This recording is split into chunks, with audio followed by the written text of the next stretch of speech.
자, 그럼 이번 시간에는 62쪽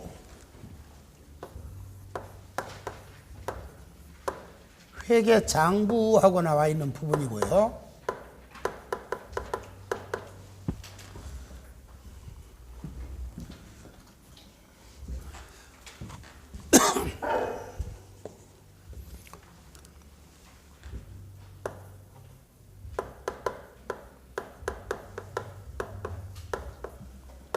자, 여기 이제 회계장부하고 나오니까 이 부분에서 흔히들 제가 뭐 주요분위, 보조분위 이런 표현을 쓰다 보니까 대한민국 모든 책에 전부 다 이렇게 나와 있어요. 그러다 보니까 어떤 분들은 그런 분들이 계셔. 시산표나 재무제표 같은 것들은 장부가 아니다라고 얘기를 하는 분도 계신데, 그 강의하기 전에 미리 그거 하나만 밝힐게요. 재무제표 같은 거, 재무상태표, 포괄손익계산서 이런 것도요 전부 장부입니다. 오죽하면은 제가 강의할 때 날마다 쓴 것 중에 장부금액이라는 용어가 나오죠. 장부금액. 장부금액의 정의가 뭐였냐? 원래는 장부에 있는 금액이란 뜻인데, 가장 정확한 정의는 재무상태표에 표시된 금액이 장부금액입니다. 재무상태표에 표시된 금액.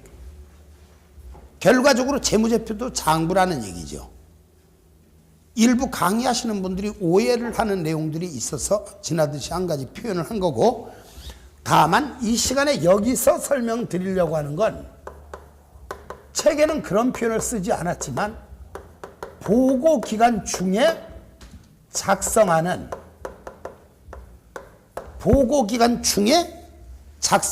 장부의 종류를 살펴보려고 해요.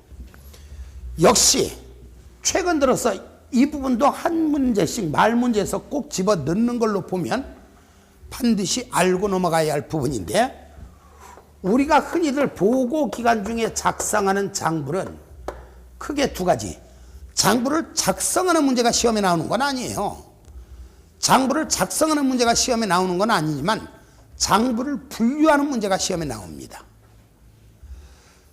자, 우리 흔히들 말하는 회계상의 장부는 크게 두 가지가 있어요. 주요부라는 게 있고요, 보조부라는 게 있습니다. 회계장부는 크게 두 가지, 주요부와 보조부. 주요부란 중요한 장부란 얘기고, 보조부는 주요부에 있는 내용을 보충해주는, 보충 설명해주는 장부에 불과한 겁니다. 덜 중요한 장부란 얘기죠. 좀 더 구체적으로 주요부는 왜 주요부냐라고 말하면, 거래가 일어난 모든 거래를 빠짐없이 기록해야 되기 때문에, 모든 거래를 단 하나도 누락됨이 없이 빠짐없이 기록을 해야 되기 때문에 주요부라고 하는데, 그 주요부는 크게 두 가지가 있습니다. 분계장이라는 것과 총계정 원장이라는 게 있어요. 분계장과 총계정 원장. 자, 이것들은 왜 주요부냐 볼 것 같으면 이거죠. 모든 기업은 거래가 일어나면 빠짐없이 뭐를 해야 돼요?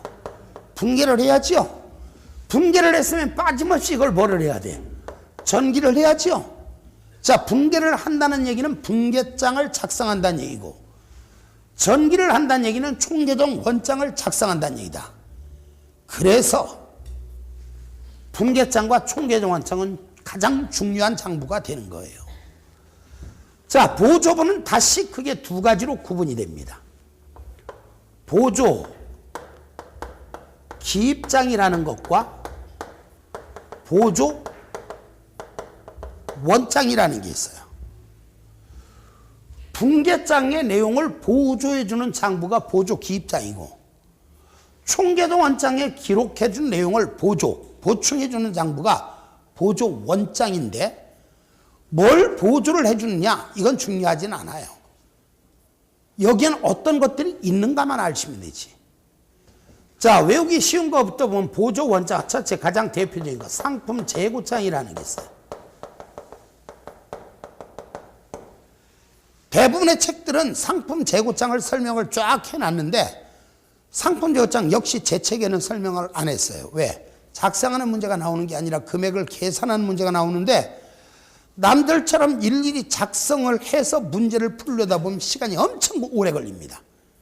그래서 책에다 기술은 안 해놨고, 다만 상품 재고장은 보조 원장이라는 표현만 하시면 되겠고, 그 다음에 상품 재고장 말고는 뭐가 있는가? 요거 총계정 원장을 제외한 나머지 중에서, 총계정 원장을 제외한 나머지 중에서 말 끝에 무슨 원장으로 끝나는 거, 말 끝에 무슨 대장으로 끝나는 게, 이게 전부 다 보조 원장. 자, 보조 원장이 되는 겁니다. 예를 들어서 매입처 원장, 매출처 원장, 수탁 판매 원장, 적송품 원장, 비품 대장, 토지 대장, 건축물 대장, 이런 식으로. 상품 재고장 원장 대장, 상품 재고장 원장 대장은 보조 원장, 보조 기입장은 저는 강의할 때 이렇게 말하죠. 그냥 나머지 장. 뭔 얘기냐고요? 분계장, 총계정원장, 상품재고장, 원장, 대장을 제외한 나머지 중에서 말 끝에 무슨 장자로 끝나는 거. 분계장, 총계정원장, 상품재고장, 원장, 대장을 제외한 나머지 중에서 말 끝에 장으로 끝나는 거. 예를 들어 현금 출납장, 당좌예금 출납장, 현금 당좌예금 출납장, 소액 현금 출납장, 매입장, 매출장, 받으러옴 기입장, 지급보험 기입장. 5가지를 제외한 나머지 중에서 말 끝에 장자로 끝나는 거. 분계장, 총계정원장, 상품재고장, 원장, 대장을 제외한 나머지 중에서 말 끝에 장자로 끝나는 건 보조 기입장이다. 요거 구분하는 문제가 말 문제로서 요새는, 전에는 뭐 조금 쉽게 이렇게 나왔었어요. 다음 중 주요 부에 해당하는 것은, 보조 기입장이 아닌 것은, 보조 원장에 해당하는 것은, 또는 보조 원장이 아닌 것은, 이런 식으로 출제가 되더니 한 문제를 구성하더니, 지금은 한 문제를 구성하는 게 아니라 최근의 추세는 이걸로 그냥 지문 하나를 구성합니다. 예를 들어 다음 설명 중 옳지 않은 것은 해놓고, 예를 들어 지문 3번에 예를 들어 뭐 주요 장부로서는 분계장, 총계정 원장, 상품 재고장 등이 있다, 이런 식으로. 지금 한 말, 맞는 말, 틀리는 말. 틀리는 말이죠. 주요 장부는 뭐가 있다고요? 분계장과 총계정 원장. 그러니까 구분하는 걸 알아야만 그 말이 맞는지 틀리는지 알 수 있겠죠. 자, 그 다음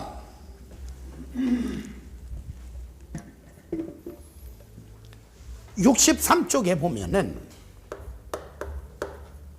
결산하고 나왔는데, 자, 원래 결산을 한다는 얘기는 다른 말로 마감을 한다, 끝을 낸다는 얘기야. 끝. 그러니까 결산을 한다는 얘기나 마감을 한다는 얘기나 같은 얘기다. 그럼 제가 여러분들한테 잠시 후에 이건 마감하는 것을 설명을 드릴 거예요. 총계정 원장 마감하는 것을 설명을 드리는데, 9시월에도 한 차례 설명을 했어요. 그런데 11월, 12월에도 또 설명을 합니다.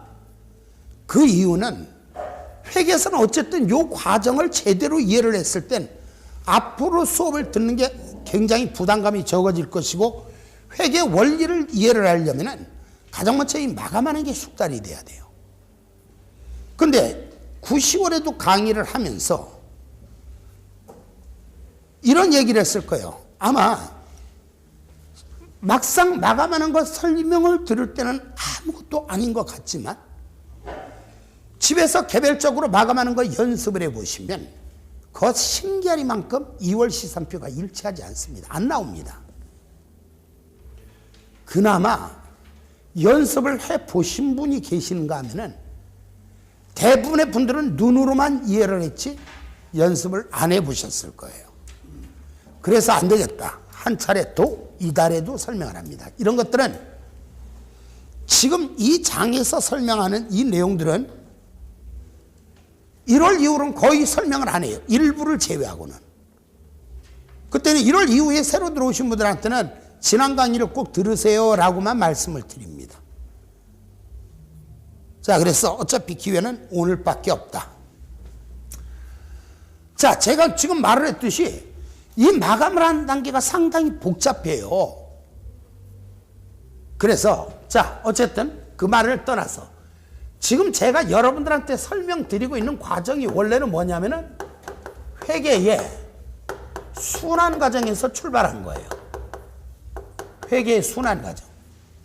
회계 처리를 할 때 순환되는 과정, 돌고 도는 과정, 반복되는 과정을 회계 순환 과정이라고 하는데, 다시 한번 정리를 해볼 것 같으면 회계 순환 과정은 크게 두 가지로 구분이 됩니다.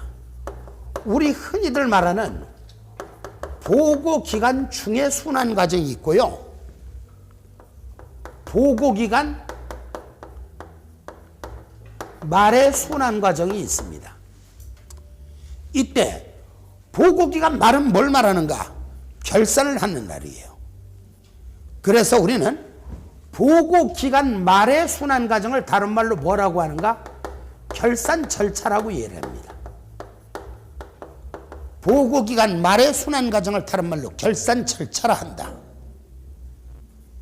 그래서 우리가 흔히들 말하는 회계의 순환 과정은 보고 기간 중의 순환 과정과 보고 기간 말의 순환 과정으로 구분해서 이해를 해야 되는데, 보고 기간 중의 순환 과정은 어떻게 되는가? 뭐 굉장히 계속 반복한 거죠.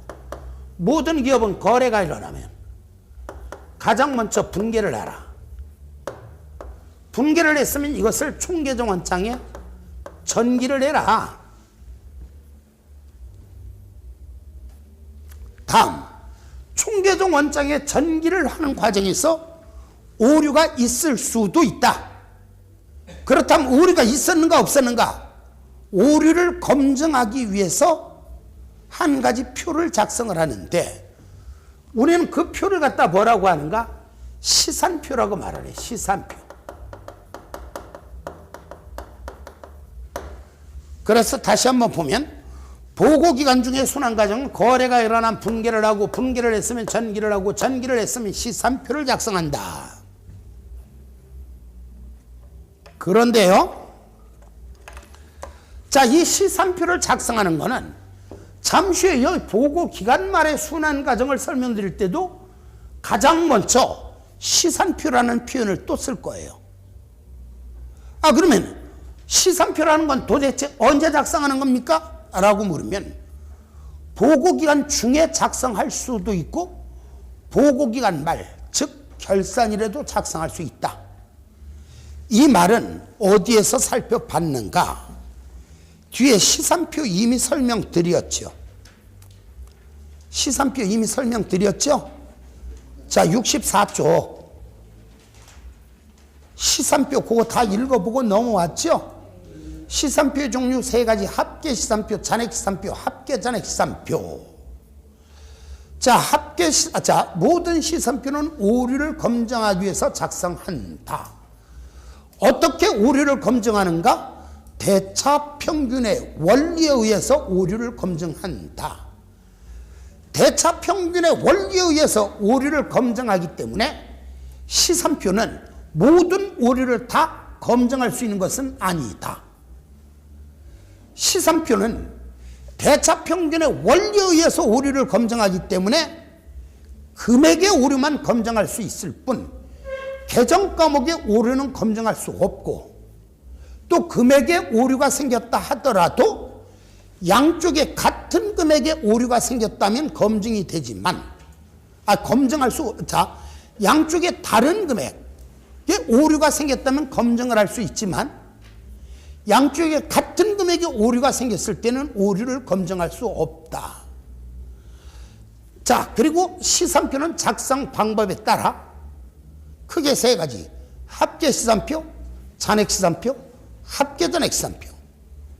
여기서 핵심적인 표현, 합계 시산표는 합계만 쓴다, 잔액 시산표는 잔액만 쓴다가 1차 핵심이고, 두 번째 기억할 거, 합계 시산표의 합계는 보고기간 중에 거래 총액을 나타내고, 이것은 분계장의 합계와도 같다.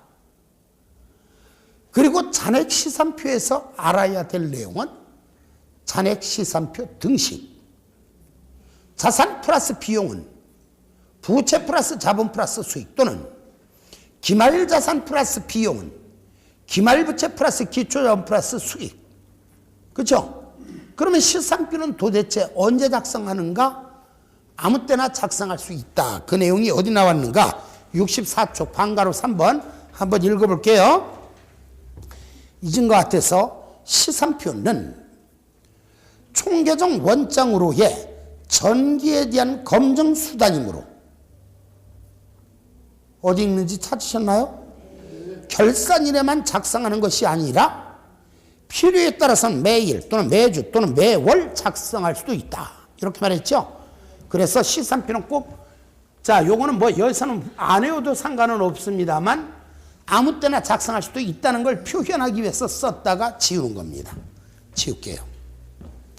왜? 이거 이때 작성하는가 이때 작성하는가 이걸 시험에 묻지는 않을 거니까. 그러니까 이것만 기억해도 돼. 기업에서는 거래가 일어나면 분개를 하고 분개를 했으면 정기를 한다.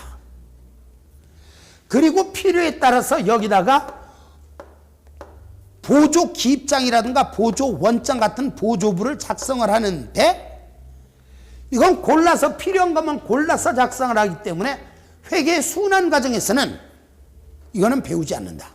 이거 여기서 배운 이거 회계 순환 과정에는 얘들은 안 들어간 거예요. 얘들은. 자, 다음 보고 기간 말의 순환 과정을 우린 다른 말로 결산 절차라고 하는데 상당히 복잡하더라. 복잡하기 때문에 이건 크게 3단계로 구분이 됩니다. 3단계로 구분이 돼. 자, 우리가 본격적으로 결산을 하는 걸 장부를 마감을 한다라고 말을 하는데, 결산을 한다는 얘기는 다른 말로 마감을 한다는 얘기인데, 장부를 마감하기 위해서는 우선적으로 준비를 해야 할 일들이 있더라. 마감하기 전에 우선적으로 준비해야 할 절차, 우리는 이걸 결산 예비 절차라고 말을 해요. 결산 예비 절차. 예비 절차가 다 끝이 났다. 그때는 본격적으로 장부를 마감해야 됩니다. 본격적으로 장부를 마감하는 절차, 결산 본 절차라고 말을 해요. 결산 본 절차. 결산이 끝이 났다. 다 끝난 게 아니에요. 결산이 끝이 난 이후에도 해야 할 절차가 있는데 우린 이걸 결산 후 절차라 그래. 그래서 가끔 가다가 제가 여기다가 표현할 때도 있고 요 밑에 따로 표현할 때도 있는데 오늘은 여기다 표현할게요. 결산일이 끝이 났다. 결산일이 끝이 났다 하더라도 이거는 다시 크게 두 가지로 구분이 됩니다. 결산일에 해야 할 절차가 있고, 결산일에 해야 할 절차가 있고, 결산 다음 날 해야 할 절차가 있습니다. 결산일에 해야 할 절차가 있고, 결산 다음 날에 해야 할 절차가 있습니다. 자, 시험에는 어떻게 나오는가? 저를 보세요. 우리 시험에는 아직까지 얘는 안 나오더라고. 근데 다른 시험에서는요, 다음 중 결산 절차가 올바르게 표시된 것은 또는 회계 순환 과정이 올바르게 표시된 것은 각종의 다른 시험 문제에서는 이게 단골 문제 중에 하나거든요. 따라서 언제든지 출제는 될 수 있다. 그럼 시험에는 어떻게 나오는가? 다음 중 회계 순환 과정이 올바르게 표시된 것은 뭐 이런 식으로 나온다면은 여기서부터 여기까지 두서없이 나열해 쓰고 순서를 제대로 표시한 걸 고르는 문제. 여기서부터 여기까지 또는 여기서부터 여기까지.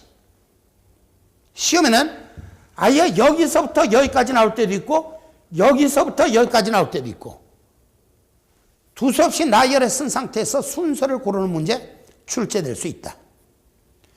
이런 문제 설명할 때는 좋은 분이 가끔 계시는 것 같아요. 이런 문제도 졸지 않게 강의하지. 저는 정말 저의 꿈이 있어요. 저는 일단 어려서부터 이제 강의를 시작했고요. 그렇죠? 정말 완벽한 강의 한번 해보고 싶어. 그래서 제일 처음에 강의할 때 이번 강의는 어쩌면 좀 혼란스러울 겁니다. 왜? 왔다 갔다 설명을 할 거니까. 이런 표현까지 여러분한테 쓰면서 강의를 했어요. 그런데 나중에 그게 굉장히 나름대로 고민하고 해서 얻은 결과입니다. 대한민국에서 절 보고 강의 못한다는 사람은 없잖아요. 근데 있더라고. 그런 것도 말씀을 해 주시는 것도 사실은 굉장히 제 완벽을 추구하는 언젠가의 완벽을 위한 강의에서 필요할 수는 있을 거예요. 근데 어쨌든 이론도 재밌게 해야지 자식이 그냥 좋은 분이 계시면 되겠어요, 이거? 죄송합니다. 누가 누구한테 죄송한 건지 모르지만, 자, 들어보세요. 회계는 아무리 시간이 길어도 졸립지가 않죠. 막 계산 문제들하고 막 이럴 때는 신나죠. 근데 요 이론 문제 설명할 때 제일 짜증이 날 때긴 해요. 그러나 안 할 수는 없잖아요. 자, 근데 시험에서 회계 순환 과정 또는 결산 절차를 묻는 문제에서 얘는 안 나와. 왜? 결산 다음 날이란, 예를 들어 결산일이 12월 31일이면 결산 다음 날은 몇 월 며칠이에요? 1월 1일에 하는 거죠. 그러니까 자, 이거는 언제 하는 거냐? 가장 먼저 하는 거냐? 가장 나중에 하는 거냐 물으면 결산 다음이 하니까 가장 나중일 수도 있지만 결산 다음 날은 뭐예요? 1월 1일이잖아요. 가장 첫날이 될 수도 있죠. 그러니까 요거는 자, 순서 뭐가 올바르게 하면 닭이 먼저인지 달걀이 먼저인지 이게 헷갈리니까 순서를 묻는 문제에서는 얘는 출제가 되지 않습니다. 그러나 알긴 알아야 돼. 자, 그러면은 외우기 쉬운 것부터 할게요. 결산일에 뭘 하는가? 우리가 회계 최종 결과물인 회계 최종 결과물이 왜? 재무제표죠. 결산일에 마지막에 해야 할 일은 재무제표를 작성하는 겁니다. 그러니까 회계 순환 과정 중에 맨 마지막 절차는 재무제표 작성이야. 그러니까 시험 볼 때 다음 중 회계 순환 과정이 올바르게 표시된 것은 하고 딱 나오죠. 맨 끝에 재무제표 작성하고 나온 거, 재무제표 또는 재무제표 작성하고 나온 걸 찾아야 돼, 일단. 그러니까 얘랑 얘가 안 나왔다. 최소한 얘네 두 개는 답이 아니라는 얘기야. 아마 3개 정도는 맨 끝에 재무제표 작성이라고 나올 거예요. 그럼 여기서 이제 순서를 갖다 찾으면 되는 거예요. 자, 그리고 이제 순서대로 볼게요. 결산 예비 절차는 어떻게 되는가? 라고 물으면 기업에서는 결산을 하잖아요. 가장 먼저 뭘 하는가? 시산표라는 걸 작성합니다. 시산표라는 걸 작성해요. 그런데 자, 볼까요? 필기를 할 때 제가 앞에 칸을 띄워놨죠? 왜 띄워놨는가? 뭔가 쓰려고 그런 건데 잠시 오늘의 핵심은 이거예요. 오늘의 핵심. 이따가 여러분들한테 제가 뭘 설명드리는가? 수정사항이라는 걸 설명드릴 거예요. 수정사항 또는 정리사항 이라는 표현을 설명드릴 건데 이때 이 시산표는 제일 처음에 작성하는 시산표는 바로 이 수정사항을 아직 반영하지 않은 겁니다. 수정사항을 반영하기 전에 작성하는 시산표다 해서 우린 이걸 수정전 시산표 또는 정리전 시산표. 그래서 결산일이 되면 가장 먼저 수정전 시산표를 작성한다. 자, 근데 여기서 갑자기 문제가 생겨버려요. 수정전 시산표를 작성할 땐 하나, 둘, 셋 계속 잘할 것 때까지 얘가 뭐예요? 기말 자산. 얘가 뭐예요? 비용. 순서대로 불러보세요. 시작. 기말부채, 기초자본, 수익. 다시 한번 순서대로 시작. 기말자산, 비용. 시작. 기말부채, 기초자본, 수익. 합격률 대단히 높겠어. 벌써 이거 당연히 알아야 될 거지만 시기적으로 아직은 대답이 잘 안 나올 때거든요. 자, 근데 여기서 문제가 있어. 얘가 기말자산 아닙니까? 얘가 기말부채 아닙니까? 그러면은 어쨌든 이 시산표도 우리 회사에서 작성하는 장부인데 장부상의 자산부채와 실제 자산부채는 원칙적으로 같아야 되겠죠. 그렇죠? 그런데 다른 경우가 많습니다. 그래서 수정전 시산표를 작성한다면 어떻게 하는가? 가장 먼저 도대체 장부상의 자산부채와 실제 자산부채가 얼마나 다른지를 알아보기 위해서 작성하는 표가 있는데 우리는 이걸 재고조사표라고 말해요. 재고조사표. 저는 지금까지 회계 공부하면서 재고조사표 작성하는 문제 한 번도 출제되는 걸 본 적이 없습니다. 수만 가지 문제를 보면서 재고조사표 작성하는 문제를 본 적은 없습니다. 그러니까 여러분들은 순서로만 기억하시면 되는 거예요. 그 다음에 재고조사표를 작성했다. 바로 요거 재고조사표에 있는 내용을 요약해 놓은 것을 우리 뭐라 하는가? 수정사항이다라고 말해요. 재고조사표에 있는 내용을 요약해 놓은 걸 수정사항 또는 정리사항이라고도 말하고요.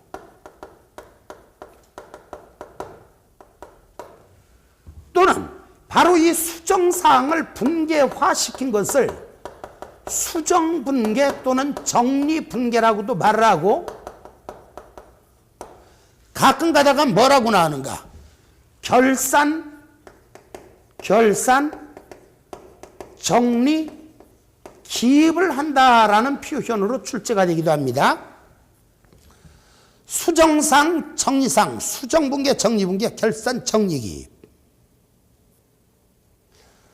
자, 아직까지는 나온 적이 없지만 다른 시험에서는 단골 문제들이다. 따라서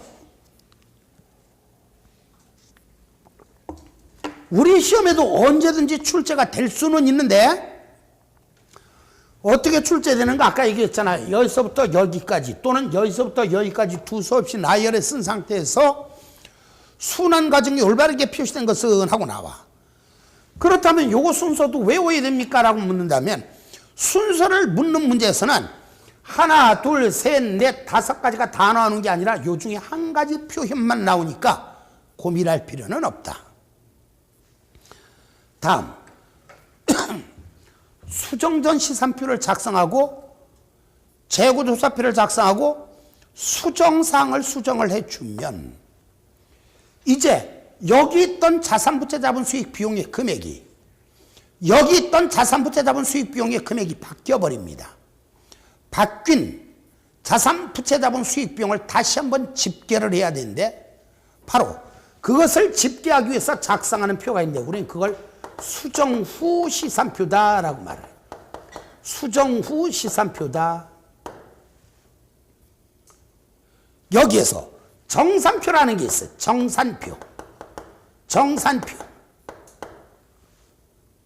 정산표를 작성한다라는 표를 쓸 건데 뭔지는 몰라도 돼요. 여러분들은 노란색으로 쓴 건 도대체 저 자식은 뭐 미국에서 강의하는 거야? 뭐 이렇게 얘기하지 말고 정산표가 뭐냐라고 부르면 우리 흔히들 말하는 시산표와 포괄손익계산서와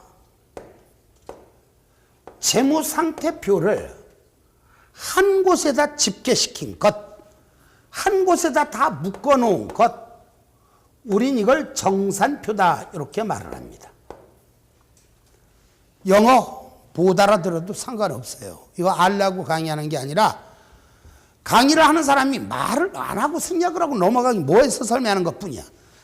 자, 지금 우리가 치르는 시험은 주관식이에요? 객관식이에요? 객관식이죠. 만약에 주관식으로 본다. 주관식에서는 이 정산표가 너무너무 중요해요. 근데 객관식에서는요, 정산표를 출제할 수 있는 방법이 없어요. 그래서 우리 시험에는 한 번도 나온 적은 없습니다. 아니, 나온 적이 없고 나올 가능성도 없습니다. 그랬더니 한다 소리가 야, 나올 가능성도 없는 걸 왜 강의해?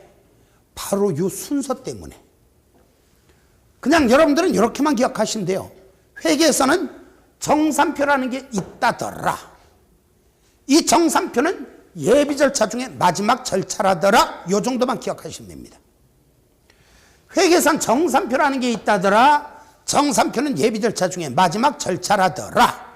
그러면 정산표를 작성을 했다. 예비 절차가 끝이 난 거예요. 본격적으로 결산을 해야 돼. 그러면 책에는 거기 보니까 63쪽에 보니까 결산 본절차도 복잡하게 나와 있죠. 네. 자, 됐어요. 들어보세요. 그 순서 외우려고 외우는 건 전혀 의미가 없고, 이따가 총계정 원장을 몇 번 여러분들이 제가 한번 설명하잖아요. 집에서 몇 차례 연습을 해보셔야 돼요. 몇 차례 연습을 하다 보면은 이거를 총계정 원장을 실제로 마감을 하다 보니까 저절로 순서가 이렇게 되더라라는 게 이해가 가야지, 굳이 외우려고 외우는 건 의미가 없습니다. 어쨌든 결산 본절차라는 거 뭐냐? 각종의 장부를 마감하라는 얘기입니다. 마감하라는 얘기야. 그럼 여기서는 요거 하나만 기억. 마감할 때 왜 그렇게 되는지 설명하기로 하고, 마감을 할 땐 도대체 무엇을 먼저 마감하는가? 라고 묻는다면 항상 가장 먼저 수익 비용을 먼저 마감한다는 거예요. 자산부채 자본을 먼저 마감하는 게 아니라 수익 비용을 먼저 마감하고, 수익 비용을 마감한 다음에 자산, 부채, 자본을 마감하고, 항상 마감을 할 땐 수익 비용을 먼저 마감하고 자산, 부채, 자본을 나중에 마감한다. 그 다음에 마감을 한다면 어떻게 하는가? 자, 볼까요? 이 마감하는 과정이 생각보다 복잡하더라. 그렇다면 과연 마감을 제대로 했는가 잘못했는가 검증을 할 필요가 있다. 한 번만 따라하세요. 총계정 원장에 마감 단계에서의 오류를 검증하기 위하여, 다시 총계정 원장의 마감 단계에서의 오류를 검증하기 위하여, 시작. 길긴 길었어요. 다시 한번. 총계정 원장에 마감 단계에서의 오류를 검증하기 위하여. 연결해서 말해보세요. 시작. 총계정 원장의 마감 단계에서의 오류를 검증하기 위하여 작성하는 표가 하나 있는데, 그 표를 갖다 우리는 뭐라 하니까 2월 시산표. 2월 시산표. 2월 시산표라고 말을 하는데, 이때 2월 시산표는 다른 말로 마감 후 시산표라고도 한다. 2월 시산표, 다른 말로 마감 후 시산표라고도 한다. 자, 그러면 각종의 장부를 마감을 했다. 재무제표를 작성을 해요. 그럼 결산 다음 날에는 뭐를 하는가라고 묻는다면 이거요. 저를 보시기 바랍니다. 결산 다음 날에는 뭐를 하는가 보면은, 이따가 우리가 수정사항을 설명드릴 때 수정사항 중에서 우리가 흔히들 현금의 유출이나 이건 필기 안 해도 돼요. 현금의 유출이나 현금이 유입이 있는, 현금의 유출 또는 현금의 유입이 있는 수익 비용과 관련해서 결산일에 수정분계를 하는 것들이 있거든요. 그걸 결산 다음 날엔 역으로 뒤집어주는 분계. 우리 이걸 재수정분계라고 그래요. 재수정분계. 다른 말로 역분계라고도 합니다. 제가 볼 때는요, 자, 재수정분계라는 게 있다더라 정도만 알면 되는 것이지, 재수정분계가 뭐야 정도는 몰라도 상관없어요. 이걸 시험에 물을 가능성은 없는 게, 출제자들도 이것을 혼란스럽게 착각을 해가지고 문제를 출제했다가 저한테 걸리는 바람에 눈물을 머금고 복수정답 처리해 준 문제들이 있어요. 그러니까 결론은 여러분들은 재수정분계가 뭐냐, 누가 혹시 궁금하다면 이거예요. 현금의 유출입이 현금의 유출입이 있는 수익과 비용의 수정분계를 결산 수정분계를 요 결산 수정분계 요 수정분계를 역분계하는 것.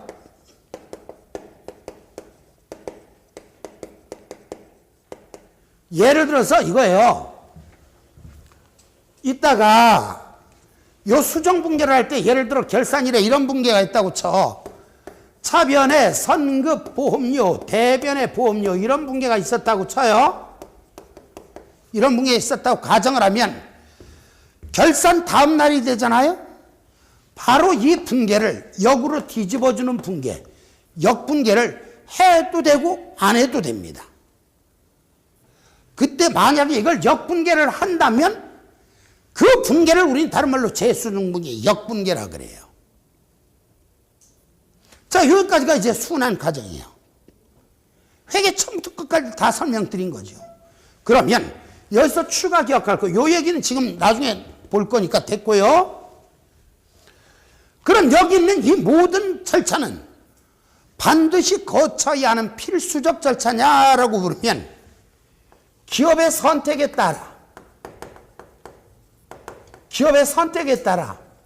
생략 가능한 절차들이 있습니다. 그래서 선택적인 절차라고도 말하고 기업의 선택에 따라 생략 가능한 절차라고도 말하고.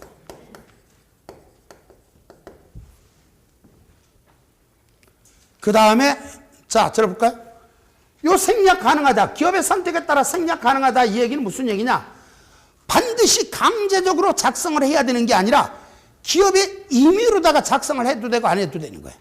그래서 우리는 이걸 임의적 절차,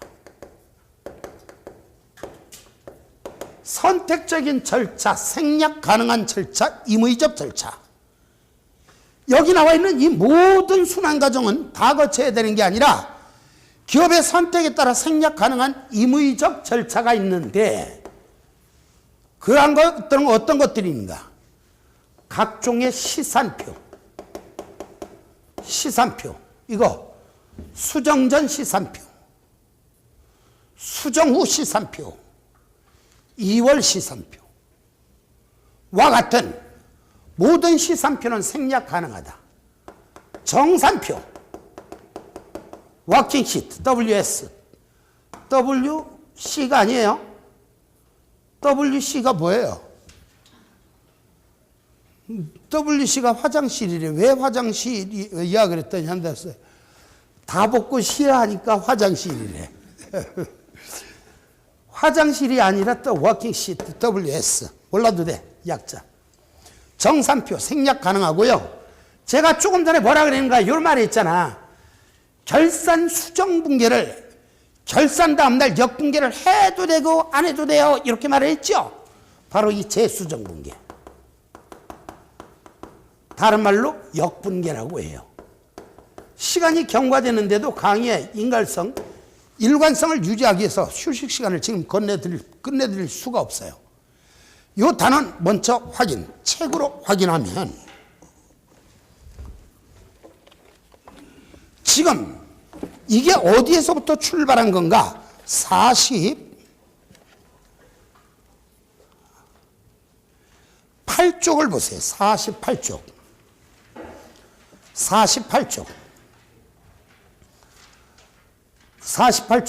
찾으셨나요? 그 박스 나와 있죠? 그걸 설명드린 거예요. 왼쪽에 있는 것은 필수적 절차고 오른쪽에 있는 절차는 임의적 절차죠. 전체 중에 땡글뱅이 1번 뭐라고 나왔어요? 거래의 식별. 다시 뭐라고 나왔어요? 자, 여기서 거래의 식별이란 얘기는 무슨 얘기냐? 이게 거래냐 아니냐 식별, 판단을 해보란 얘기야. 거래의 식별, 거래냐 아니냐 판단을 하는 것, 판정을 하는 것, 이걸 식별이라고 그래. 자, 이 거래의 식별이 왜 중요하냐? 회계상의 거래라면 회계 처리를 하고 거래가 아니라면 회계 처리를 안 하죠. 그래서 가장 먼저 해야 될 게 거래의 식별. 자, 그 다음에 이제 여기 써있는 거 그대로예요.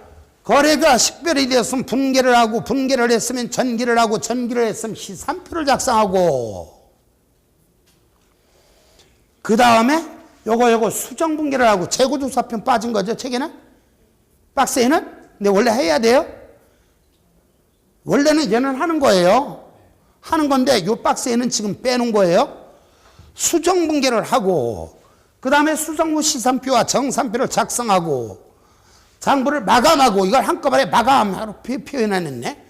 장부를 마감하고, 마감 후 시산표를 작성한 다음에 재무제표를 작성하고, 결산 다음날 차기 개시일에는 재수정분기 역분계. 이렇게 나와 있죠?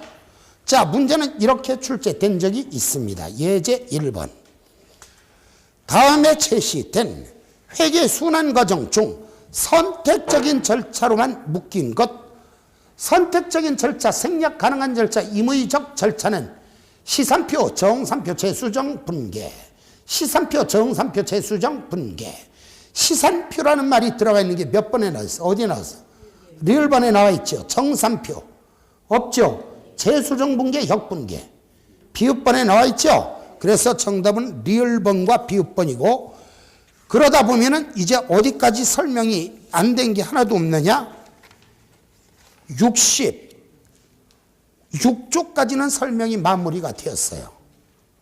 자, 그럼 67쪽 보겠습니다. 67쪽.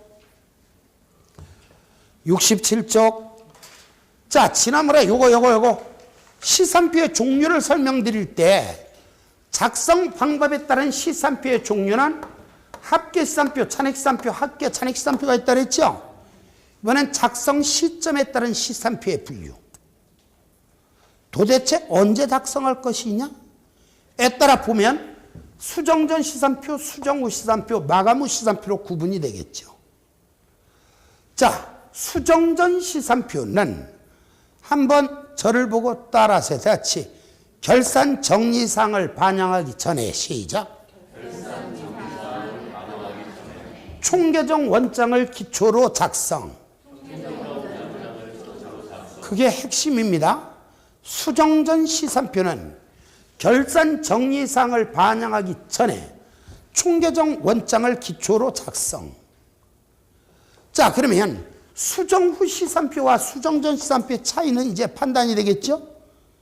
수정사항을 반영한 이후에 작성한 건 수정 후 시산표. 수정사항을 반영하기 이전에 작성한 건 수정 전 시산표. 마감 후 시산표, 바꿔 말하면 2월 시산표는 뭐냐? 총계정 원장을 마감한 다음에 작성하는 겁니다. 그런데 기억할 것. 자, 들어보세요. 일반적으로 시산표에는 자산부채, 자본, 수익 비용을 다 쓰지만, 일반적인 시산표는 자산부채, 자본, 수익 비용을 다 쓰지만, 이 월 시산표는 무조건 나중에 차기 2월로 마감한 것만 집계시키는 거예요.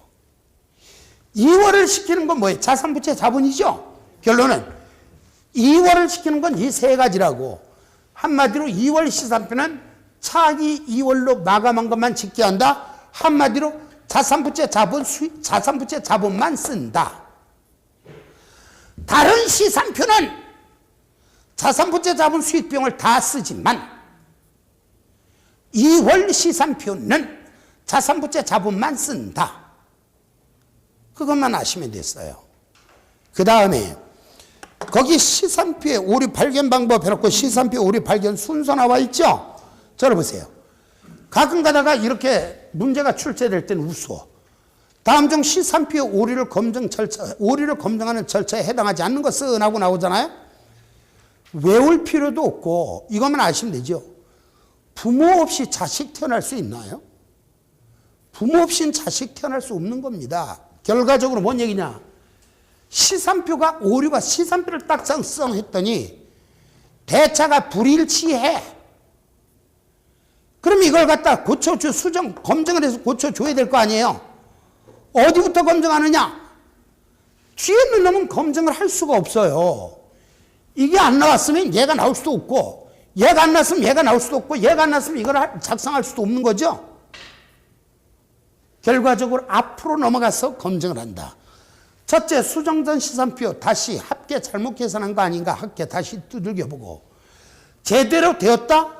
혹시 총계정 원장에서 전개하는 과정에서 실수를 한 것이 아닌가 다시 한번 확인해보고, 오류가 없었다? 총계정 원장의 합계 자체를 계산을 잘못한 게 아닌가, 또는 총계정 원장의 전기를 잘못한 거 아닌가, 혹시 분계를 잘못된 게 아닌가, 앞으로 넘어가면서 검증을 한다. 이것만 기억하시면 되지 책 읽는 거 일일이 외울 필요는 없다. 그 다음에 시산표에서 발견할 수 있는 오류 없는 오류가 나와 있는데, 이거는 이미 이해가 가셨으리라고 보고 해당 문제를 풀면서 설명드리기로 합니다.